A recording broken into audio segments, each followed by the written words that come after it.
부처님께서 기원정사에 계실 때의 일입니다. 한 스님이 숲속에서 열심히 정진을 하다가 마침내 완전한 깨달음을 얻었어요.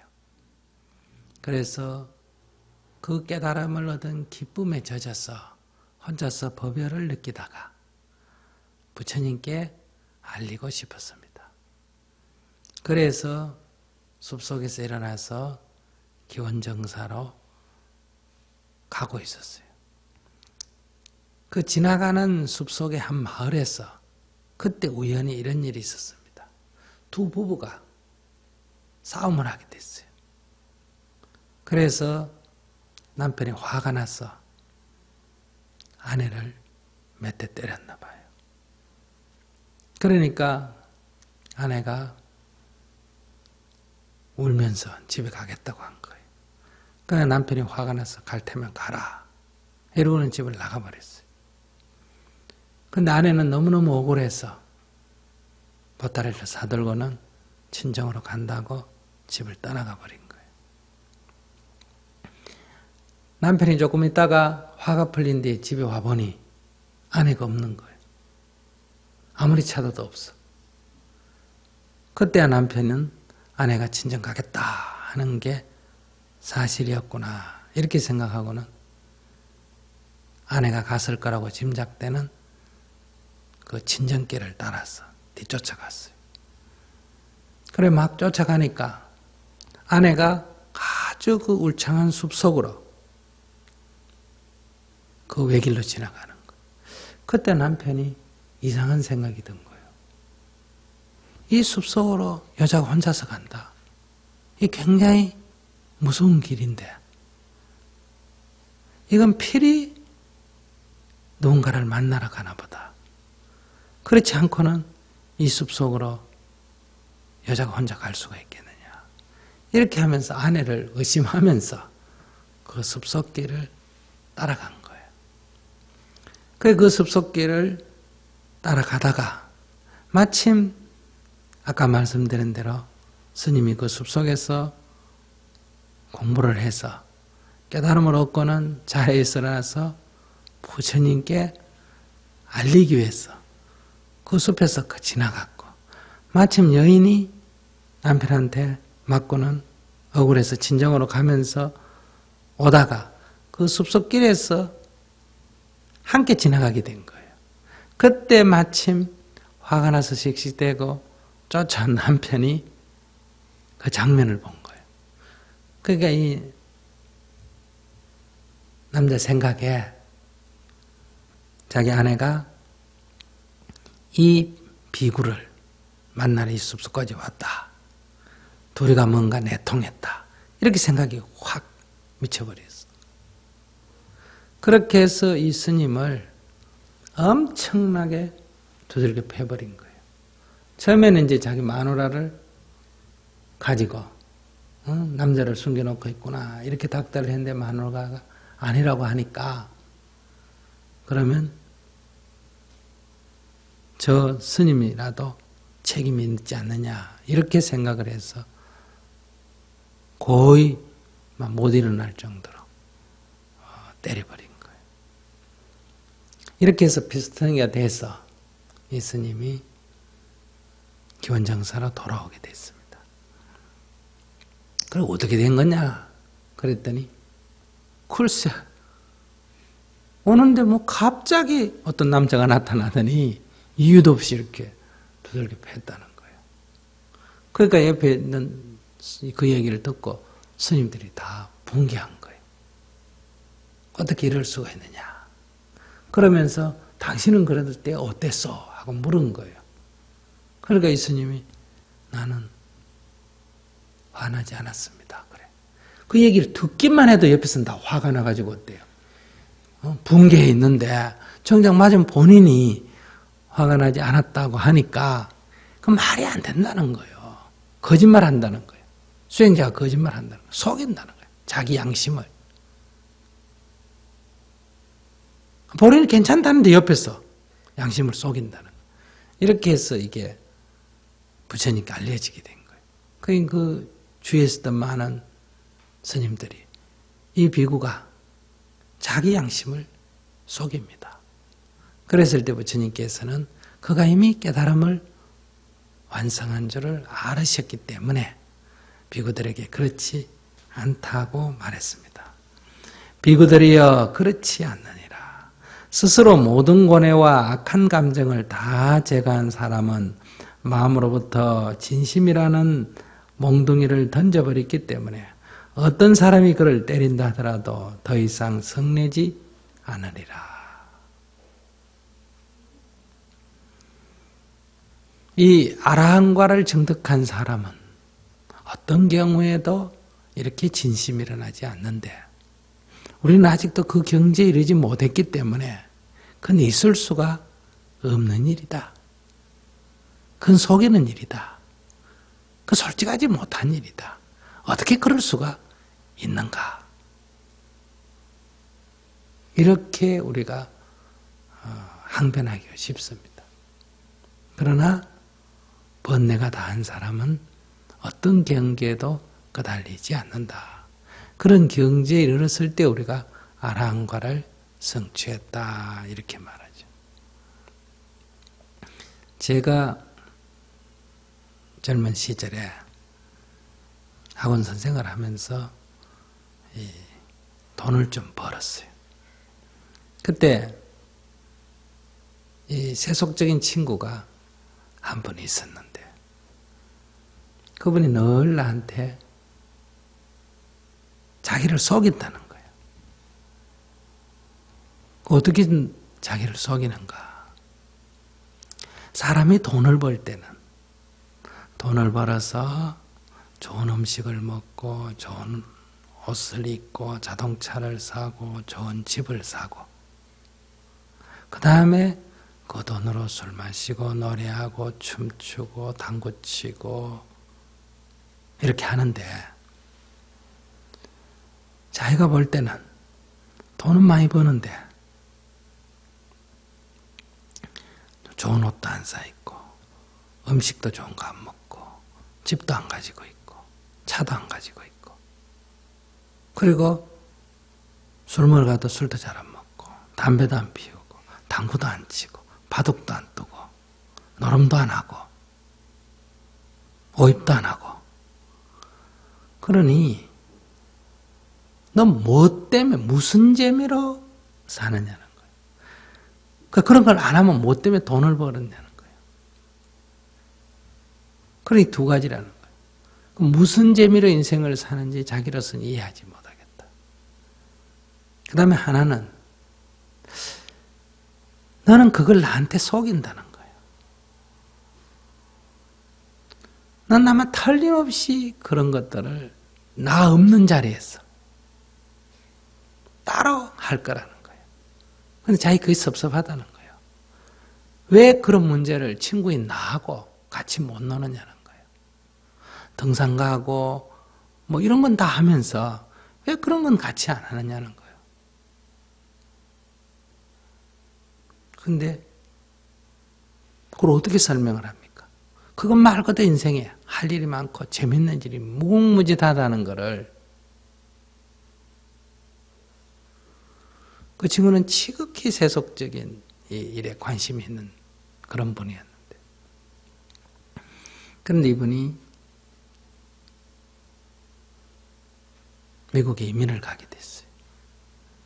그래 10년 동안 미국에서 이 리코스터를 하면서 돈도 많이 벌고 아주 잘 살았습니다. 한번 제가 미국에 갔을 때 집에 가보니 집도 큰 집 가지고 뭐 참 세속적인 그런 쾌락을 누리고 살았어요. 나한테 뭐 낚시하는 자랑이 나고 말이에요.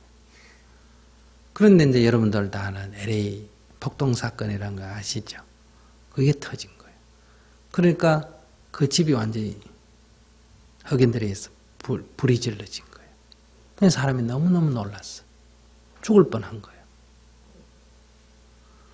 이것을 계기로 해가지고 자기는 미국에 못 살겠다. 한국에 오겠다. 근데 또 부인은 교포였어요. 미국에서 오랫동안 사람.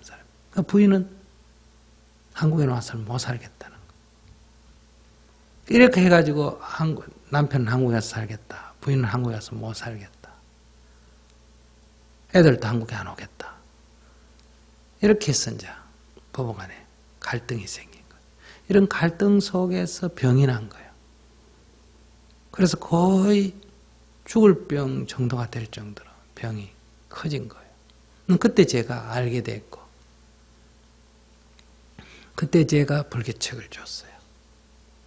그리고 깨달음의 장에 권유를 해서 갔다 왔어요. 갔다 와서 너무너무 기뻐하는 거예요. 그때 이 친구가 나에게 한 말이, 넌 나쁜 놈이라는 거예요. 그래서 왜 그러냐? 이렇게 좋은 것을 왜 나에게 20년이 넘도록 한 번도 말을 안 했냐는 거예요. 근데 한 번도 말은 안 하기는 제가 아마 수십 번도 얘기를 더 했을 거예요. 그런데 귀담아 듣지 않았고, 두 번째는 친구지간에 자꾸 이런 얘기를 하게 되면 어때요? 의리를 상하기가 쉽지 않습니까? 그죠?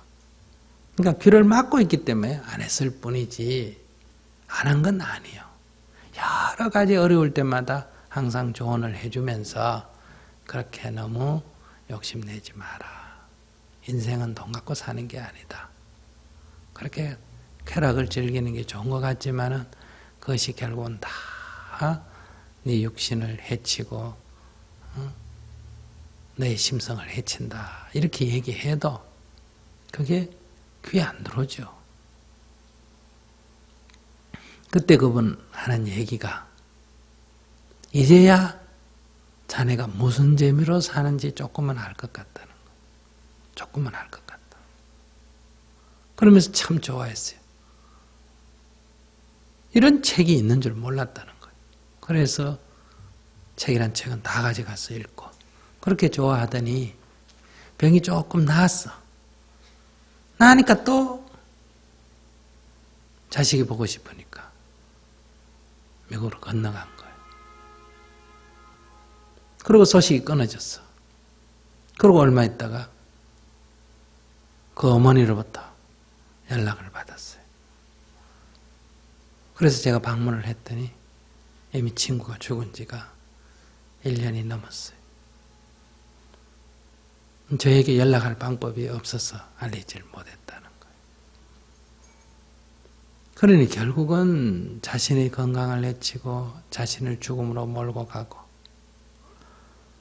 남편이 죽으니 그 아내가 아이들 키운다고 고생이고, 어머니 먼저 돌아가시니 그 어머니가 거의 혼이 빠진 듯이 어때요? 슬픔 속에 젖어 있고. 이게 욕망과 쾌락을 즐긴 과보입니다. 왜 이렇게 살아야 합니까? 우리는 이런 길이 아니고도 얼마든지 많은 인생의 길이 있다 이 말이에요. 그것처럼 여기서도 깨달음을 얻은 이가 성냄이 없는 것에 대해서 우리같이 이렇게 늘 성내는 사람은 그게 말이나 되는 얘기냐, 양심을 속이는 게 아닌가, 이렇게 우리는 의심을 하게 되고 의혹을 갖게 된다. 이때 부처님께서 하신 말씀을 우리는 다시 들어봐야 합니다. 부처님께서는 개성으로 이렇게 말씀하셨습니다. 그는 크고 작은 모든 생명을 괴롭히는 무기를 던져버렸나니 생명을 해치지 않고 해치는 원인도 만들지 않았다. 나는 그를 수행자라 부른다. 또 다른 얘기에도 보면 이런 얘기가 있어요.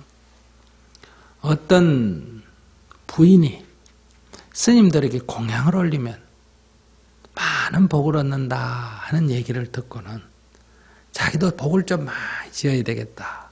그래서는 어느 날 집에다가 음식을 준비해 놓고는 남편에게, 여보, 저 도량에 가서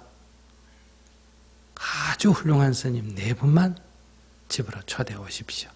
제가 공양을 대접하겠습니다. 이랬어.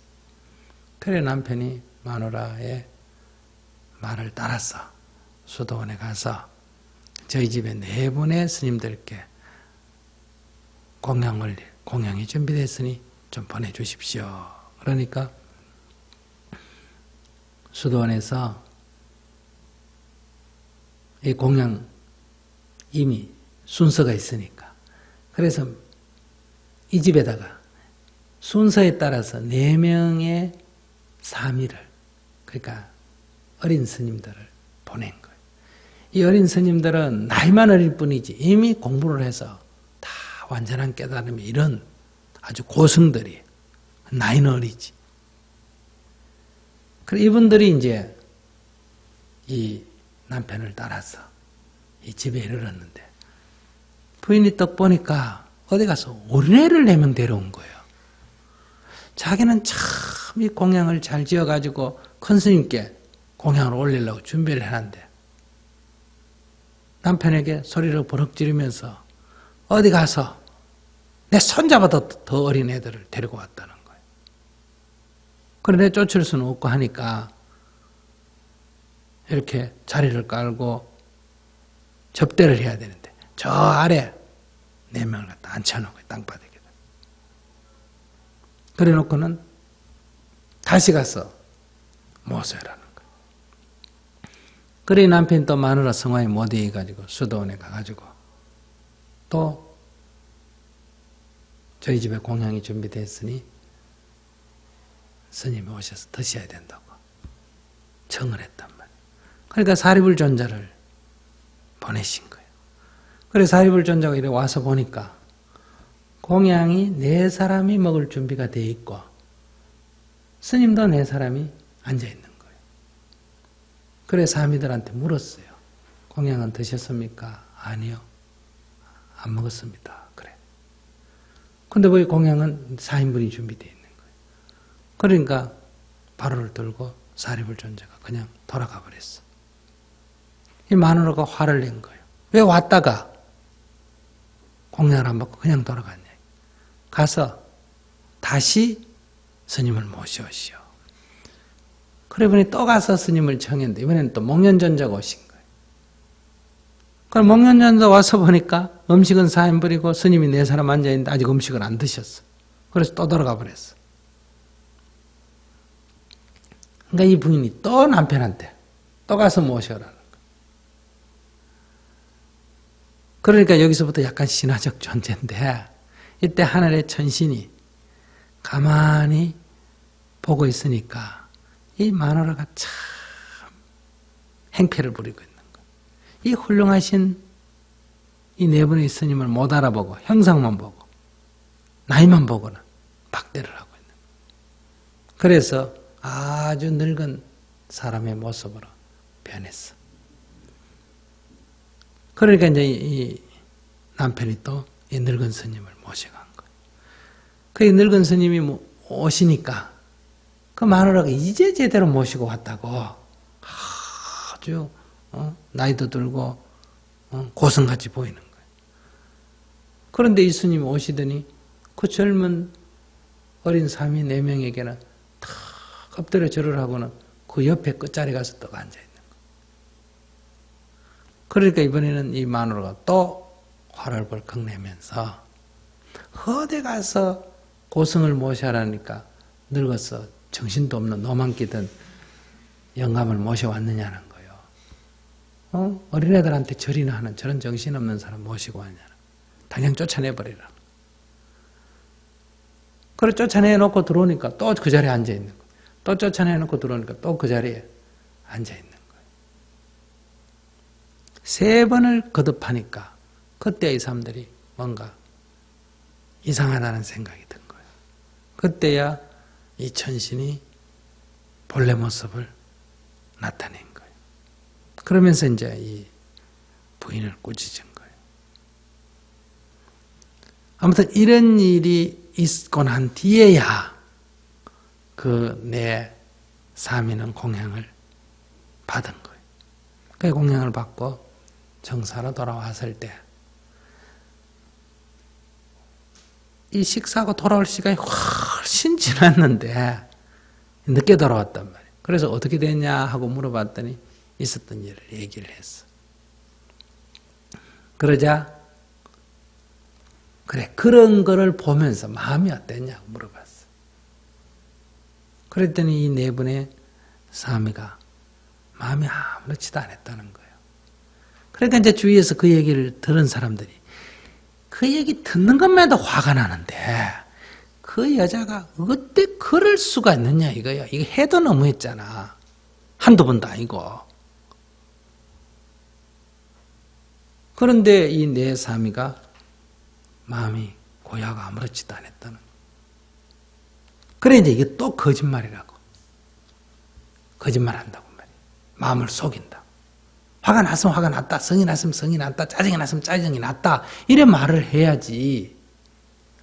화가 났는데도 화가 안 났다. 뭐 고상한 척 그렇게 말하느냐 이거예요. 이렇게 이제 논란이 됐어. 그래서 이게 다시 또 부처님께 알려지게 된 거예요. 그때 부처님께서 이렇게 말씀하셨어요. 비구들이여 그들은 자기의 감정과 욕망을 잘 다스렸느니라.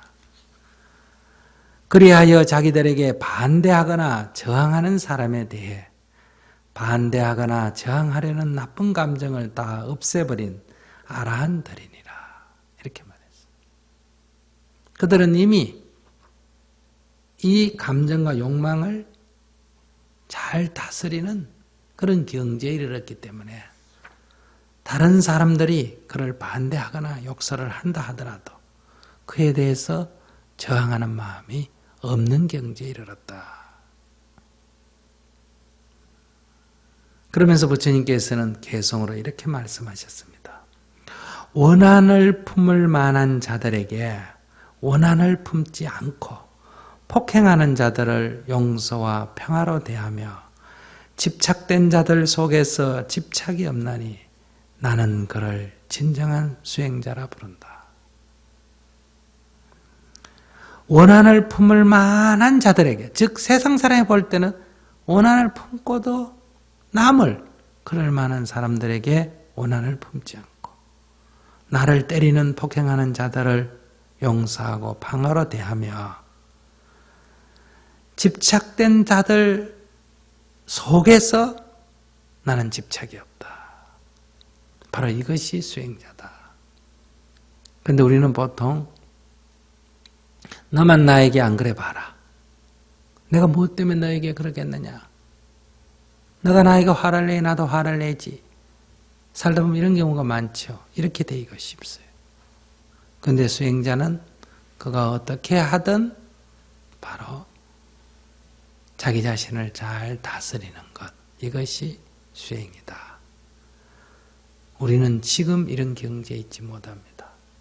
그러나 이런 경지에 이르는 것을 목표로 해서 그러지 못한 현재로부터 그런 경지에 이르는 쪽으로 한 발 한 발 나아가면서 실패와 실수를 되풀이해 가면서도 하나하나 나아가는 것이 바로 수행이다.